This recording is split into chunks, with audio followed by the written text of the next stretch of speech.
hello, everyone. Good evening. Thank you so much for joining us. This is Regina Renee. I am the founder of Mindful and Melanated, the online community for everything mental health and wellness for Black women. Good evening, everyone. My name is Paige Gaines, and I am the founder and CEO of 911 St. Jane, and I'm also a mental health coach here for all your needs, gathering through your life's challenges and all that stuff. Yeah. Thank you. Thank you, everyone, so much for joining us. This is our first episode of our My Mental Health is Not Minor speaker series. Awesome. So we're going to go ahead and read our bio of our expert that's coming in today. We're super excited. Her name is Jasmine Naylor, and she is a spending strategist, wealth expert, and author known as a SPIT financial change agent, a master in the teaching of the art of living wealthy through prioritization, boundaries, and accountability. This former teen mom and self-proclaimed poverty princess turned her lemons into lemonade and her passion for people's progress into an enterprise focused on purposefully changing lives. Jasmine specializes in working with brave, bold believers who are ready to change now. She helps women build wealth so they can leave a legacy, live life, and sip their own lemonade on the beach. As the chairwoman of JN University, Jasmine has cultivated courses, events, and results-based coaching programs that equip high-achieving women with the tools needed to manage and multiply money God's way. Her signature programs include Wealthy Woman, Live Wealthy, Prioritization and Profitability, and Clear and Confident.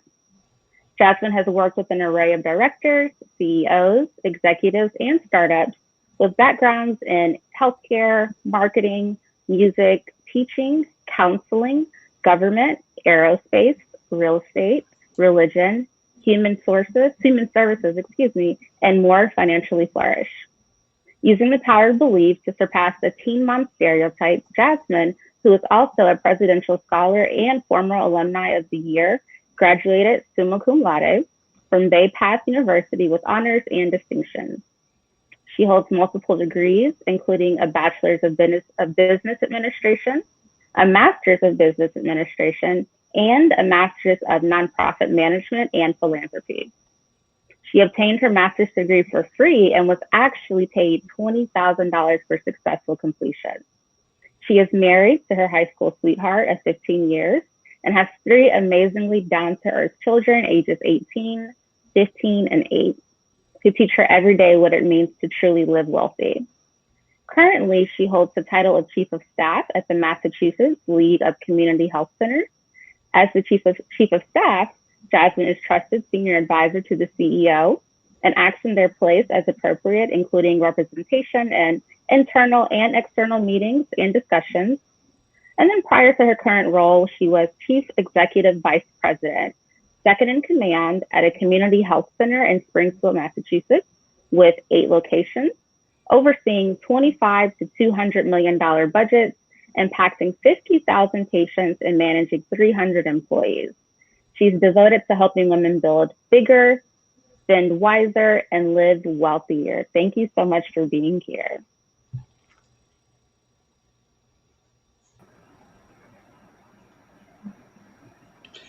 Hi, Jasmine. Thank you. That was a really great bio. Thank you. We have a real expert on the show tonight. Thank you so much for reading of the bio and for inviting me on to this opportunity. I truly appreciate it, and I'm excited to be here.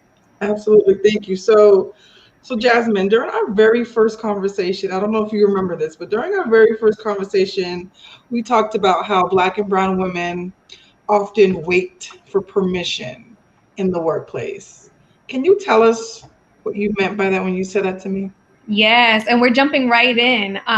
So what I meant by that is in that progression that you heard of the different roles that I've held and where I am now, when I reflect back and even in my current experience, oftentimes women of color are looking for permission to use their voice, looking for permission to take up space that already belongs to them. And we do that in ways where we may know the answers, and many times we do know the answers to quite a lot of things. But for some reason, we count ourselves out in our own mental space, and we think that our answer is not as smart, or maybe it seems too simple to us because we know the answer so well. So we don't interject ourselves in particular spaces. And sometimes we're waiting for that permission. And then many times we see other people say things that we are already 2 or 3 thoughts ahead of them. And then their answers affirm us in what we actually know. And those types of things give us that internal permission that we're looking for, but typically doesn't come with like, you have permission to do this. So that's what I mean when I talk about that. Yeah. And I remember telling you that I literally, in a meeting, it was a senior leadership meeting, and I literally, somebody asked a question, and I literally turned to my boss and said, is it okay if I answer that question? Mm-hmm. Right. That's crazy. It is. And the funny thing is, a remark was made from someone that I know that said, notice how certain people do not ask for permission, people of the other race, even if they're females, because we typically know there's a hierarchy, typically, right? Male above the female. And even when you're dealing with just the Caucasian group as well, Caucasian women will take up their space. And they will not ask permission to take it, no matter what role they may hold. Whereas many times women of color, Black and brown, we're doing that. We're turning and saying, hey, could I answer that? Or could I interject in that here or there? And our counterparts won't do that. Right. Yeah. Absolutely. So my question is, as a woman of color, and how do we as women of color advocate for ourselves in the actual workplace? With all that being said, how do we actually make that happen? How do we have our voice and let it be known and be heard? So I think one of the strongest and important things that we could do is telling ourselves that we belong wherever it is we're taking up space in, and taking the authority that already belongs to us in that particular space. But in order to do that, you really have to give yourself permission to do that which you want to do.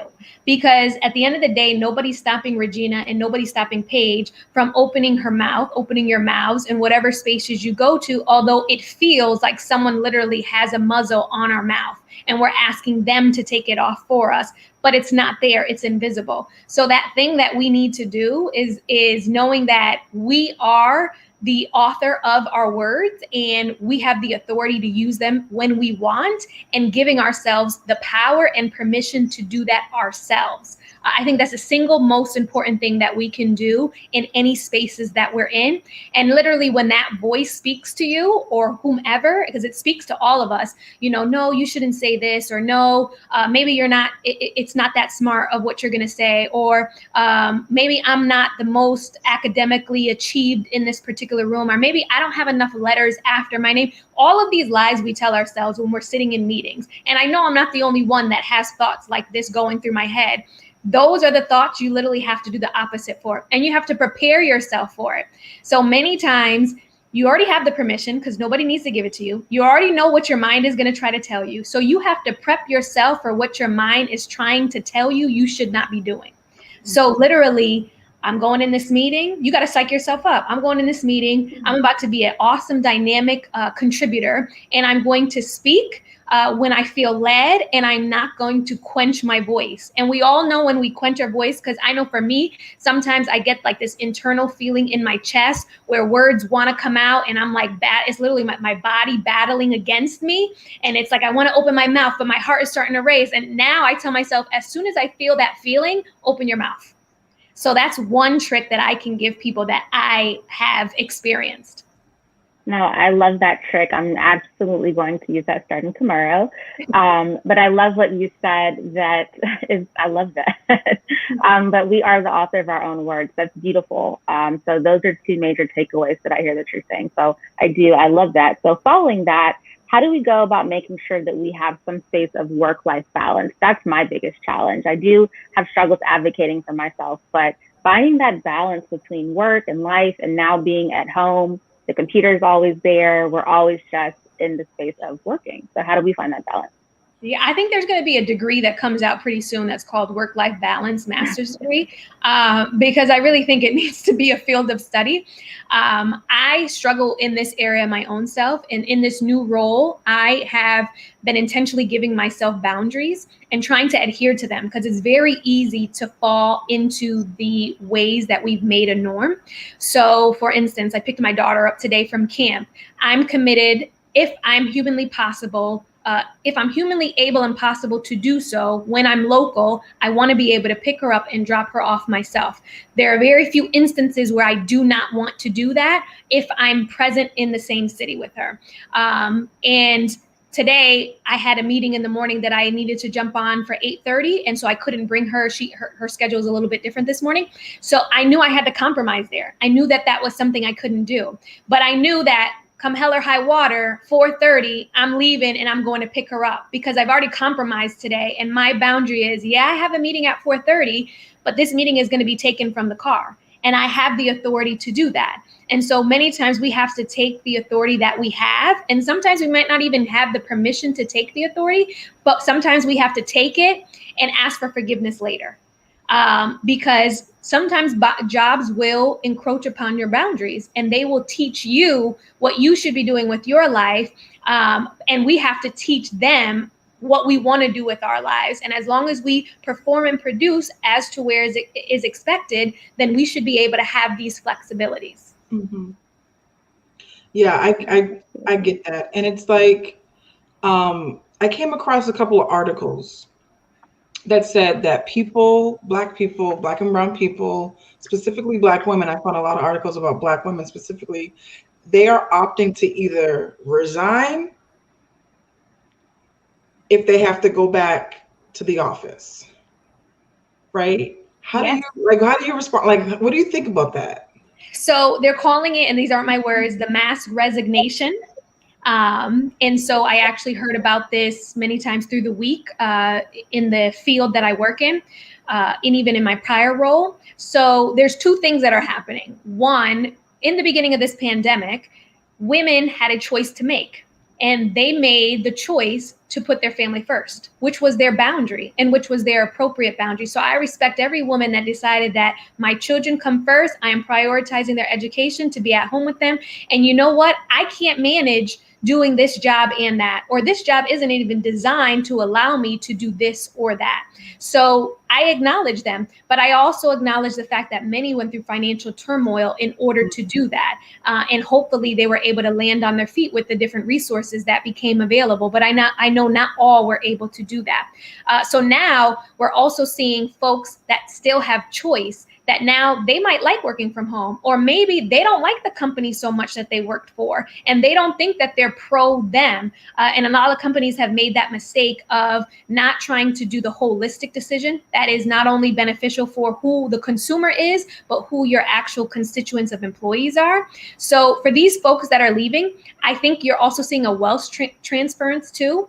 There's a lot of things that are going on. We're not going to feel the full effect of it yet, but I can see that my own self in the atmosphere. But these people are leaving because they know that they're valued, and they know that they can garner higher wages somewhere else. And they also know that they have negotiating power now. If there is a time to negotiate your buns off, this would be the time. There are more jobs than ever that are available. There are people leaving CEO positions. There are people leaving manager positions. There are people leaving corporations. This is an opportunity that anybody has the opportunity to reposition themselves and make more money than they've ever made before, and negotiate the greatest benefits for themselves should they want to do that. You just have to want to do it. So I'm not I'm a business girl, right? Even though I might work in the nonprofit realm, business is in my nature. That's what I live and breathe. This is business. This is how business works. It's supply and demand. There is a low supply of employees. There is a high demand of positions. And what happens? Employees have choice, and they get to move wherever they want to move. And now I want to work from home. You don't want to let me work from home? Okay, I'm not coming to your job anymore. I'm going to go to this other place, and I have that right. So it's very interesting and intriguing to see the empowerment that some folks are yielding and wielding. And some folks are choosing, you know what? I've done this life of being a single parent household at home, or they could be even married as well, or with somebody else. And they've been living off of one income, and they're like, hey, we've thugged it out for a year and some change. You know what? I actually like being able to raise my kid myself. I actually like picking up and dropping off my kid. I never knew I would have so much joy doing those types of things. So I think you're seeing a resurgence of that as well, and folks pulling their kids and homeschooling them. There's just so much going on right now. There's just not one answer to what is happening. There's tons of things that are happening simultaneously, but I think a lot of them are really good things that are happening. Yeah, and I also saw an article that specifically said that people, Black women, are not going back to the office because they're putting their mental health first. Like they're like, I don't want to have to deal with the microaggressions. I don't want to have to be the spokesperson for Black and Latino women. I don't, you know what I mean? Like I don't want to have to explain why people are rioting in the streets. You know, so what do you think about that? I think that there's a lot of validity in that. And I also think, again, there's equity is going to be one of the major pushes in all across the country, I would say. Like this is the time where finally folks hear equity with a different ear because of COVID.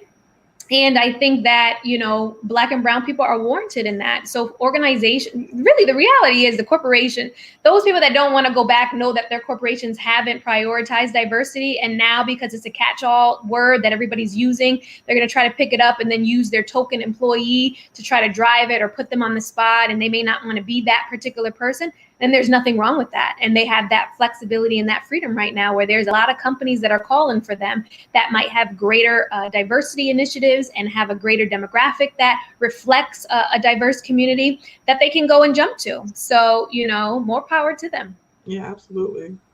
What do you think about that, Paige?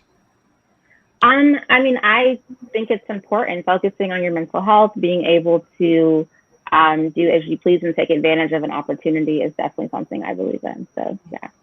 Yeah. So it looks like we don't have any questions from the audience so far. I have plenty of questions. Shoot I know Paige has plenty of questions. I'm like a little kid sitting over here like, okay. I know. Exactly. This is exactly, this is how I felt when I had my first conversation with Jasmine. I was like, where have you been all my life? In the office. Right. They didn't let me be home very much. Right. Yeah. So what do you do to maintain your mental wellness? I mean, because you have your hands in a lot of stuff. Yeah. So for me, you know, I like reading. So I actually don't always read like the hardcover books. And here's another tip about permission. There's Audible, right? Reading with my eyes can sometimes be exhausting, especially after long days, but I can listen to the book and I still get the same credit. I can still say I read that book because I listened to it, right? What about people that are blind and they can't, you know, see? They got to listen audibly. So I do that a lot. The other things that I do as well as I do a lot of praying and a lot of fasting and reading my word, reading the Bible. So those things are really important to me. And then also sometimes I'm like a couch potato / homebody. So like you won't see me out and about crazy. And if you do, because sometimes my role requires me to, I can only handle so much. So literally I like have a certain amount of energy per day. And once my vial hits E, like I flee. I literally got to go home because I can't handle too much energy. Like after it's gone, it's gone. Like we all have a certain amount and mine just is the level that it is. So really knowing that boundary as well and knowing like, you know what, I don't hang past 9 o'clock. I don't even be out past 9. Matter of fact, you see me out past 8 o'clock. It's like, what is she doing out here? Because this is unusual stuff because I am in bed by 8 o'clock. So really being mindful of that. And actually I've had to learn to be okay with that. Because most people or a lot of people, you know, it's all like, you got to be out and you should be doing this and you should be doing that. I can only handle so much. In fact, the other day, I went to lunch with somebody and then I was supposed to go to an event at like 7 o'clock. And when I got home, I was exhausted because I had already exerted energy on that lunch or that early dinner, late lunch. And I was telling my husband, I was like, I really want to go to this event because I've been planning for it, but I think I set myself up because I put 2 social events in the same day and I just can't hang. And so he was like, well, you don't got to go. If you don't want to go, just stay home. And I was like, you know what, you're right. I really wanted to go, but my energy just ain't there. So I didn't go. So giving yourself permission sometimes is the best thing you can do. Yep. And no is a complete sentence. Yes, it is. And it's a valid response to a request. So we actually do have a question from the audience, from Jonathan Burns. He asks, how do you approach uncomfortable situations with your boss if you haven't left your job yet? Retaliation happens even when employers say it doesn't. Jonathan, you are 100% correct. So a couple of tidbits that I would give on this particular topic is if you are planning to leave your company, and this is lived experience, I've been on both sides, it would be not to share it, you know. Don't tell people your plans, show them. And you show them by moving and doing whatever it is that you are going to do. And that's not my quote. That's actually out of Think and Grow Rich. So that's a good book for folks if folks wanted a good book to read. And you have to understand that envy, jealousy, pride, ego, these are all real things that we talk about in the mental health world, in, you know, the workspaces, with friends, with family. Those words are often talked about, but nobody ever admits when those words apply to them, including your boss. So your boss may be egotistical. Your boss may be prideful. Your boss may be envious, and your boss may be jealous of you. All of those things are humanly possible. So if you're experiencing something with your boss, you have to know what's salvageable and what isn't, because bosses typically they're not a protected class, but it is harder to displace a boss than it is to displace a subordinate. So you have to understand where the power lies and what you're interested in dealing with and pushing forward with, and understanding the power structure and dynamic in the organization that you're in, and when it's truly time for you to go so you can grow. So sometimes, you know, I have a spiritual background.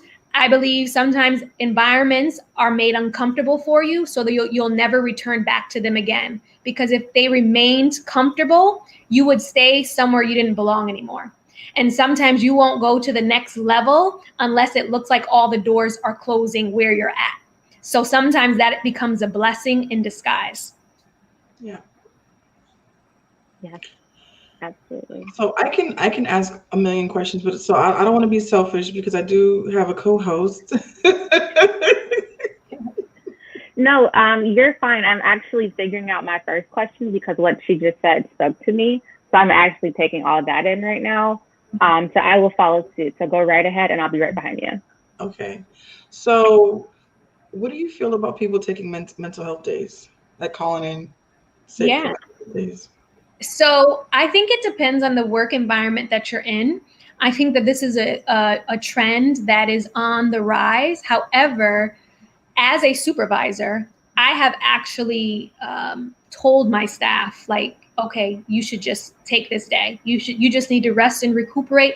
You know, I don't need you to call out. If you're a good supervisor, I guess, I don't need you to call out to know your mental health.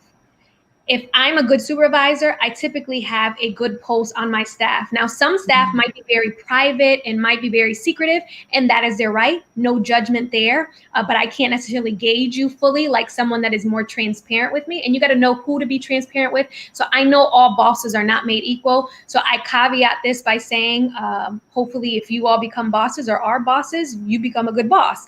And if you don't have a good boss, know you don't have a good boss and know what you can and cannot share. So, for me, I assess my staff and I would give them days that they needed to take, and I would reward them with days. It may not have been company policy and I might have gotten slapped on the wrist for it. But what I can say is that even through the pandemic, I never lost a staff member to turnover from my leadership team. So my leadership team didn't turn over and they held on, and I felt like a therapist in the middle of the pandemic. I felt like I was maintaining people's mental health because I worked in healthcare. We were on the front line and we were creating and keeping people healthy and implementing things. So when folks needed it, we told them to take it, and that's okay. And I think there's got to be a shift in the workspace as well, where workforces own so much of a person. And at some point, there's got to be some shift in understanding it's not only about work-life balance, but it's also about our lives are more than our work. And if we spend most of our waking days where we work, when do we really get to enjoy the life that we've been given? And so I don't look at my staff when they need time off or things like that. And I had a very low call out rate. And I think it's because of my relationship with my staff. But when you see them for humans, when you see yourself as a human, when you see yourself beyond the work that needs to get done, you see people in their truest form, in their truest sense. And I don't think enough bosses do that because we only think about goals. We only think about what's next that we need to achieve. And we're not thinking about, well, they have goals in their life and maybe they want to see their kid. In fact, that's what I would do too. Like, oh, your kid's having something, you need to go to the thing. And even my staff would resist me and be like, no, because that means I'd say, listen, I'll act like I didn't even see the time. Go to the kids' recital, go to whatever, take the rest of the day. Like, you're not getting these days back. Your kid is never going to be 8 years old again. Your kid is never going to be you have them for 18 years. And then they're adults, So that's what I'd say about that. Yeah. Totally agree. Go ahead, Paige, sorry. Okay, exciting. Okay, so as an individual, I live with a mental health diagnosis, and working in various workspaces, I've had to understand to put my mental health first. So I'm very transparent about that. But I also have friends that are challenged with mental health as well. They have their mental health challenges, but they're not comfortable talking to their supervisor. So do you have any advice or any guidance on how somebody can be transparent without it becoming an issue, or without being, I'm not going to say without being judged, because that's probably sometimes going to be there, unfortunately, but being able to be in the space of, I'm being vulnerable, I'm going to be at my best if my mental health is at my best. How can we navigate that conversation? Yeah, I think we're at a time right now where the comfortability with mental health is on the rise, but it's not a even platform across all organizations, all business segments, all of those types of things. So folks are really going to have to do their assessment with who they're working for. But I think we have to take a step back as well when we are choosing to work where we work, because we have to understand that we choose to work where we work, in whatever industry that is. And some people might say, well, it's not my choice, this is my livelihood. We have to look at ourselves as the asset.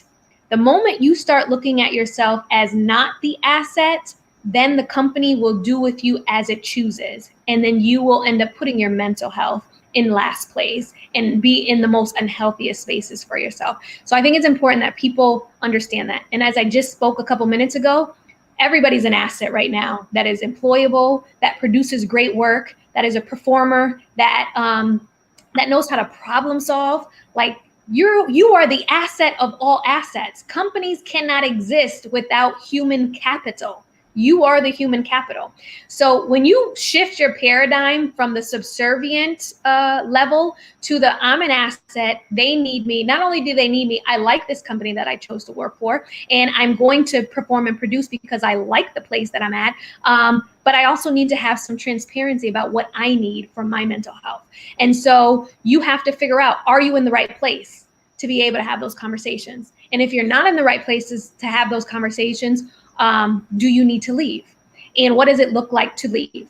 And if you're the asset, you should know that somebody is always going to pick you up because you're an asset, right? I don't think I've ever seen anybody walk and leave $100 bill on the ground that was sitting there. I don't care how crumpled up it was. I don't care if it had a tear in it. I don't care if it was covered by dirt.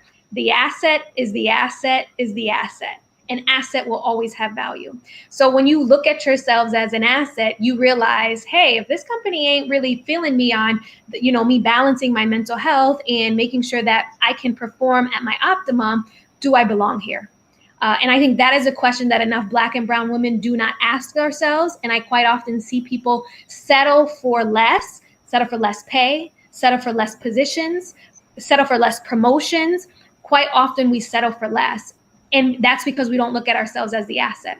So if you're getting challenged and you don't think you can have these conversations, I think sometimes it's a question, do you belong where you are? And are you valuing yourself as high as you should be in that particular space? I love that. Thank you. Yeah, I love that too. It's like it's like getting the mindset before you have the conversation. I like that a lot. Yeah. Let's see. Going to my list of questions. I'm trying to think. We talked about mental health days. Important. We talked about having difficult conversations with our employers around, our mental health diagnosis. I too have a mental health diagnosis, and I'm super transparent about it. And I'm lucky enough to have an employer that is very, supportive, and I don't feel judged at all or anything like that. But and piggybacking off Paige's question regarding the having the conversation, if you can't leave right now, right? Like say, okay, you know what? Like I really want. I know this company is not valuing me, but I have to be here just at least for like another 6 months to a year. Do you think in order to protect the asset, do you think that person should not really have the conversation directly with the supervisor, or do you think they should go navigate through like HR or employee relations, like just so that the person is protected? Yeah. So mental health diagnoses are protected. So as soon as you communicate that there is a mental health diagnosis and it's documented, you're protected. So documentation could be an email.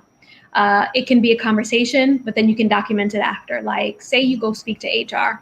Hey, thank you for taking the meeting for me and having the conversation about my anxiety, or about my panic attacks, or whatever the mental health diagnosis is, depression or what have you. That becomes something that's protected. So that it depends what route you want to take, and depending what the experience is with the employer.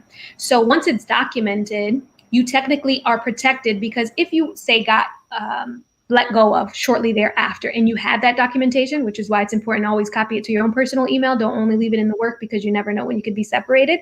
But it becomes protected, because if you felt that you were being attacked, or that you were being what's the terminology? Retaliated against, you have something documented that's dated and stamped and who you spoke to, that gives you some level of protection. And then if that were to happen, you can pursue an MCAD case, which is MCAD is in my state, is Massachusetts discrimination. You could file that, and the company would have to speak against that case, and you would write out your case, and the company would have to defend it. Were they right? Were they wrong? Or do they settle? So, these exist, and that's something to also know about. Most Black and brown people, or many Black and brown people, don't know about what their full rights are and what options they have. No, absolutely. I love that. So, okay, we have a question for you, right? And this is kind of like a situation. So you want to know, how would you respond to this? I want to be impactful at work without looking like the angry Black woman. How do I do that? So, this is always interesting, because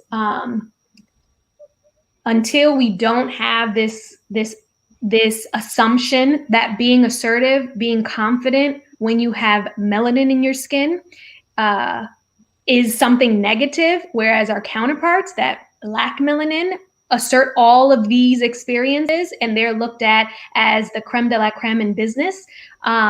Many times we're going to deal with that quite often. So sometimes we have to understand that we're not going to get what we want from other people, and we still have to be bold and confident in who we are. So, if you're not doing anything wrong, then continue to do what you're doing.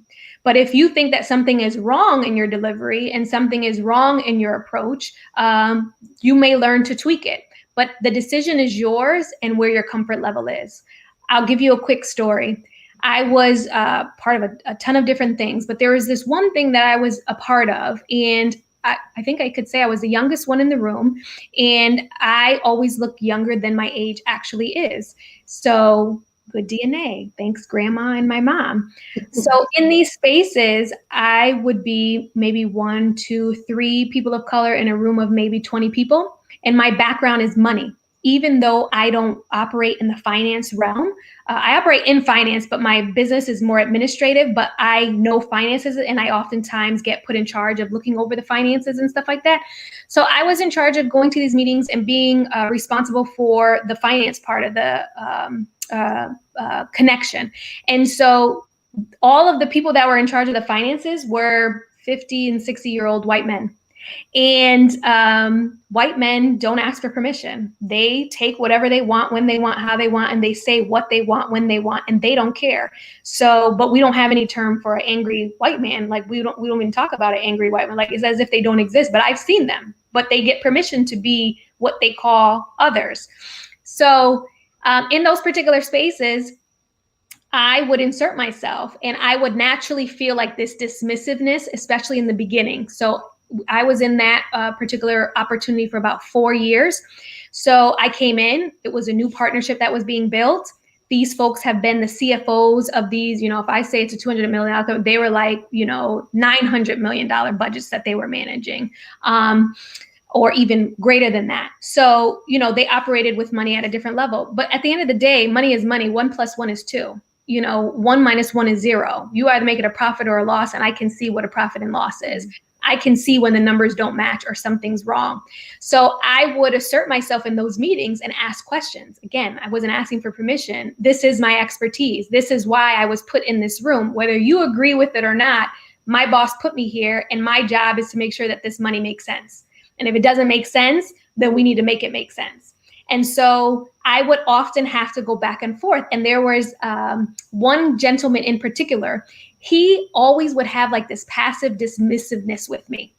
And so I would talk to my boss like, is it me? Or does he constantly dismiss me?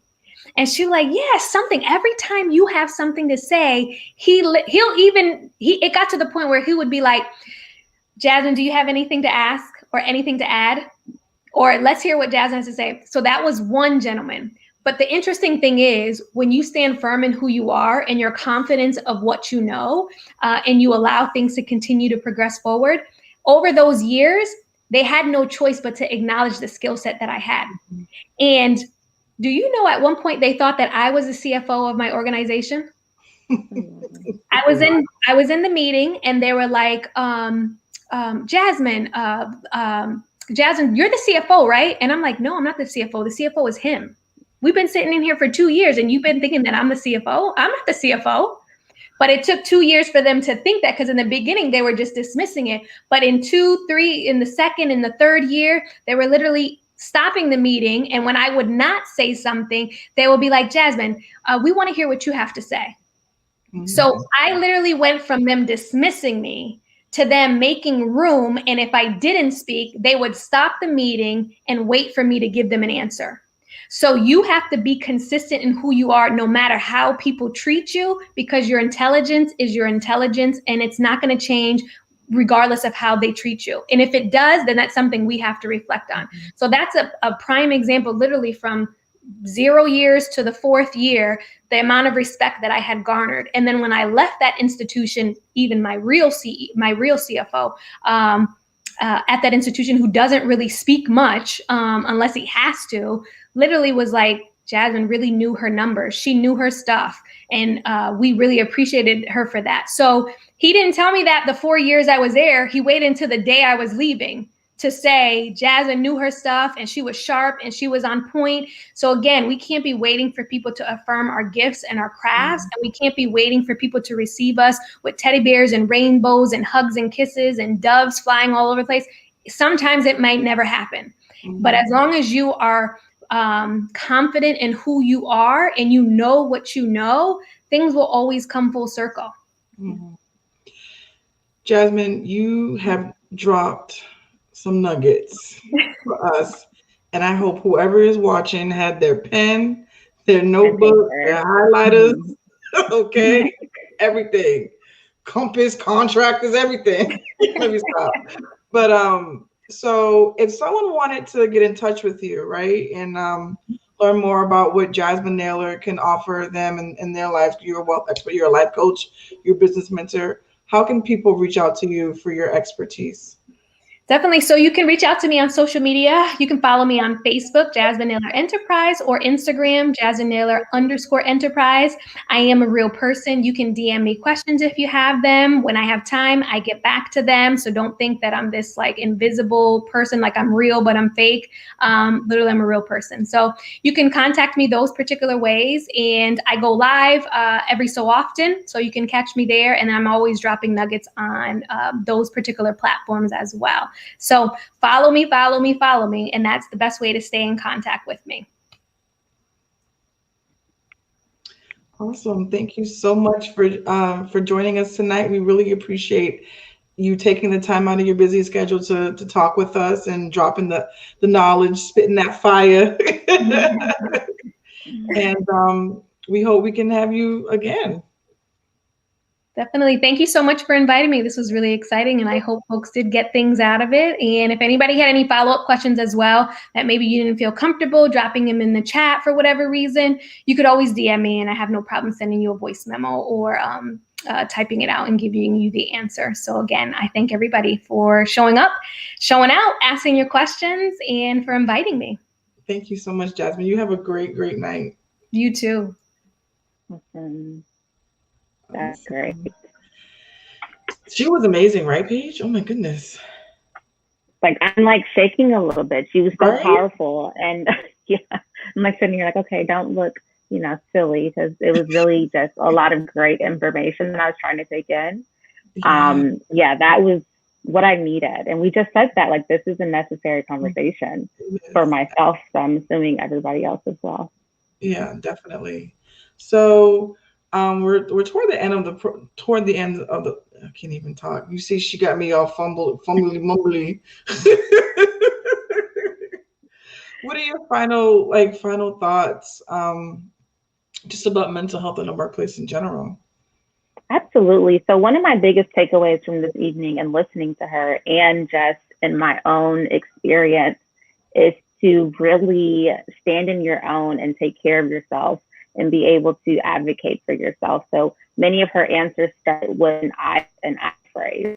So being again able to advocate for yourself, knowing your needs and your wants and communicating that, it definitely reflects in your mental health. So if you need that mental health day, being able to say, hey, like, no, I need to take today because I'm not doing my best. Being able to stand up, speak your voice, stand on your voice, and stand on what you know to be true. So that goes in every way, but definitely for our mental health. Yeah, absolutely. Absolutely. And so, Paige, you're a mental health coach. You're the CEO and founder of 911 St. Jane. If someone wanted to reach out to you, how would they get in contact with you? Absolutely. So it's really simple. It's 911 St. Jane everywhere. So Instagram, Facebook, my website is www.911stjane.com. And then you can reach me via email through the website as well. So again, everything is just 911 St. Jane. Very simple. Very simple. Very simple. Keep it simple. That's what we like it. Yeah. So next week we're continuing on with our series, and we are having Ms. Naisha Deed. She is the founder and CEO of Pure Spark, and she's going to be joining us next Thursday at 7 p.m. Eastern Time to talk about the importance of peer support groups and positive supports in your life and how they can be helpful for your maintaining your mental health and wellness. So if you thought tonight was helpful, if you want to see more content like this, please, please, please consider signing up to be part of our sister circle at Mindful and Melanated. You get content like this, you get downloadable journals and toolkits. We have private virtual peer support groups. We have online chat, which is anonymous and private. So if you need a little bit more support, if you thought tonight was helpful, we have speakers all the time. Please consider signing up for Mindful and Melanated. That website again is www.mindfulandmelanated.com. And join our sister circle. We got openings, the more the merrier. All right. Thank you, everyone, and have a great evening. Awesome. Have a good one. Signing off.